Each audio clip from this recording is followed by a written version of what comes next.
Senior तजियाकार अतर काज़मी साहब हमारे साथ हैं, इनसे बात भी कर लेते हैं। अतर काज़मी साहब, खान साहब ने कल एक जलसे का ऐलान किया है और तारीख का नहीं इसको भी तारीख का सबसे बड़ा जलसा वो करार दे रहे हैं। ऑलरेडी अभी हुआ नहीं है, तो लॉन्ग मार्च वाला शो थोड़ा मायूस कुन रहा था, जिसकी जिम्मेदारी पार्टी की तंजीमों पर डाल दी गई थी कि उन्होंने अरेंजमेंट सही नहीं की थी। तो क्या अब तंजीमें जो हैं वो इतनी तैयार हैं कि इस गर्म मौसम में एक पावर शो किया जाए, हिस्ट्री का सबसे बड़ा जलसा हो ही जाए?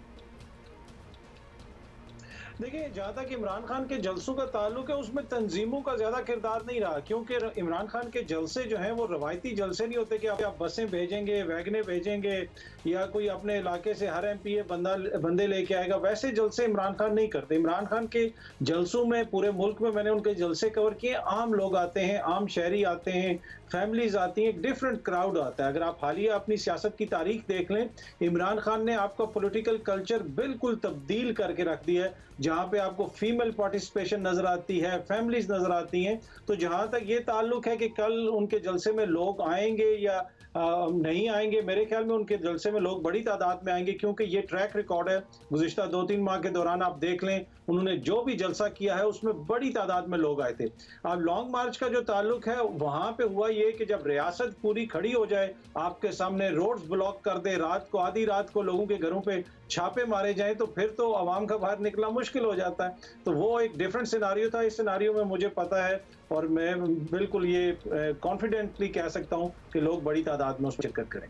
विच इज ट्रू, ठीक है, फैमिलीज वगैरह आती है। तो आपका ये कहना है कि इस बार भी अच्छा, और लोग आपने भी कहा तसार, इसमें कोई दो राय नहीं है कि इमरान खान लोग इकट्ठे कर ही लेते हैं, लेकिन इस बार मसला ये है कि उन्होंने सर्टनली एक ऐसी तहरीक चलानी है जो हुकूमत को उल्टा कर रख दे। अब जलसे से तो सर ये होगा नहीं, तो क्या उनका कोई और प्लान है या बस जलसा अपना जोर बरकरार रखने का एक तसलसल समझें हम?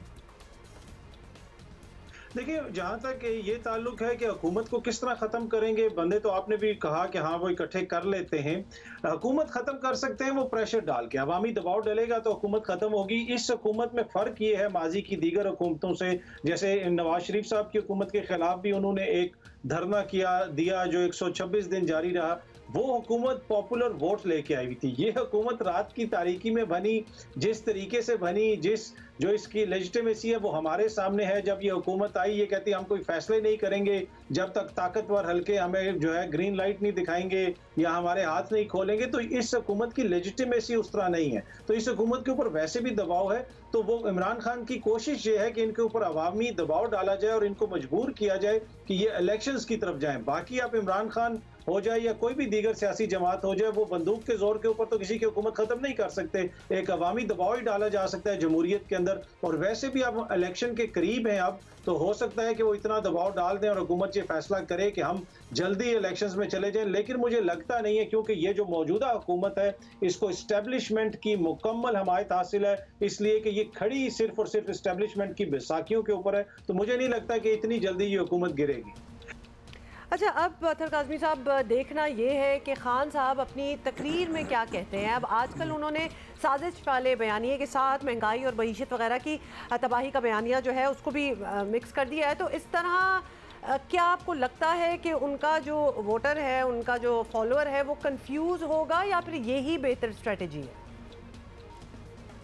देखिए, इसमें वर्कर कंफ्यूज नहीं होगा, बल्कि उनका जो साजिश वाला बयानिया था उसको तकवीत मिलती है। वो ये कहते थे कि ये हुकूमत जो है बाहर से आई और इसका पाकिस्तान की आवाम से कोई ताल्लुक नहीं है, पाकिस्तान के आवाम के मसाइल को ये लोग समझते नहीं है। तो जब से ये हुकूमत आई है, कोई भी आलमी मसाइल हो, कोई भी ग्लोबल महंगाई हो, उससे कतई नज़र आम बंदा ये देख रहा है कि पेट्रोल की कीमत 2 हफ्ते के दौरान इन्होंने 80 रुपए से ज़्यादा बढ़ा दी, डीजल की कीमत बढ़ा दी, दीगर चीज़ों की कीमतों में जो इजाफा हुआ, बिजली महंगी हो गई, लोड शेडिंग की जो हालत है, तो वो भी आपके सामने है। तो वो इमरान खान साहब कहते थे कि ये बाहर से इम्पोर्टेड हुकूमत है, ये उनका बयानिया। और इम्पोर्टेड हुकूमत मुकामी मसाइल को नहीं समझती, बल्कि उनको मजीद उसमें वो बुराई पैदा करेगी, लोगों के लिए मसाइल पैदा करेगी। तो आम आदमी तो वो देख रहा है कि वही जो इमरान खान कहते थे वही हो रहा है। दूसरी बात ये है कि इमरान खान का जो ये बयानिया है कि महंगाई हो गई अब और जो है इस वजह से इस हुकूमत को फारिग किया जाए, इसमें इमरान खान को भी थोड़ा सरप्राइज मिला है। इसलिए कि वो ये समझते थे कि जब ये हुकूमत आएगी तो क्या पता चीज़ें ख़राब हों, लेकिन जितनी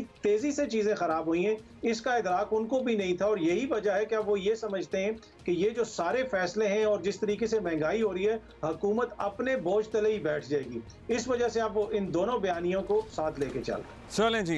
आपने कहा एस्टैब्लिशमेंट की मुकम्मल हिमायत इनको हासिल है, एस्टैब्लिशमेंट की मुकम्मल हिमायत इमरान खान साहब को भी हासिल थी। खान साहब फेवर की जितनी जल्दी से चीजें जो हैं वो जरा खराब हुई हैं, it goes in his favour and that is what he is going to talk about as